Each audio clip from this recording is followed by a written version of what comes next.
If you're anything like me, like learning anatomy through sports injuries, this is episode 76, and this is Julius Randle, January 27th, 2024. Julius, a part of the Knicks at the time, is going to get downhill, run into Jaime Jaquez, put his arm out, land on that arm and shoulder, and he's instantly going to grab it and notice he's hurt. And as he's walking off, he's going to ask for help, and you can see a visible deformity there, and that's not good if you are Julius Randle. We have two more angles here. This one just showing where he fell down onto that arm. The next one is what we're really going to break down. So as he goes up, he loses his balance and he straightens this right arm out.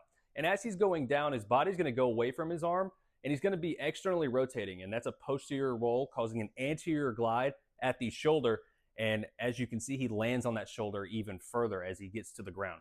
So what did that cause? It was a shoulder subluxation, also known as a dislocation.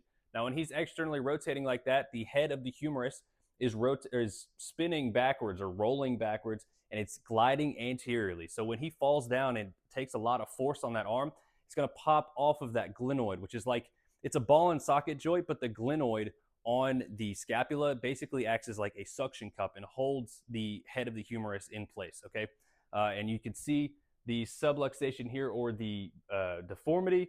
This is likely the acromion poking through the skin, and you can see how this shoulder is still rounded and this one is flat, and that's kind of like, verbatim what a subluxation would look like. So he also had a labrum tear, also known as a Bankart lesion. So a Bankart lesion occurs when there is a dislocation, and it really is the head of the humerus has so much force as it comes out of the glenoid that it tears the labrum. Okay, so this is a bony Bankart lesion. He did not have one of these, but a bony Bankart lesion would be one that tears the labrum as well as breaks a piece of the glenoid or the scapula itself. So like I said, he only had the labrum tear, so kind of the best case scenario here for Julius Randle. Still not good, but best case scenario. So as we go forward, the intervention, what did they do? Well, they likely reduced the dislocation in the locker room.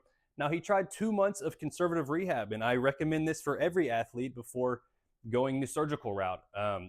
They did range of motion, strengthening, stabilization. You can heal a labrum injury sometimes if it's in the right place with the right amount of blood supply, but in this case, they were not able to do that effectively. He was in non-contact drills and then re-injured it during a contact practice. So they did have to opt for a surgery, a labrum repair, which put him out for about 5 months, and he did return for the start of the 2024-25 season. And of course, now he is playing with the Minnesota Timberwolves. So that is Julius Randle.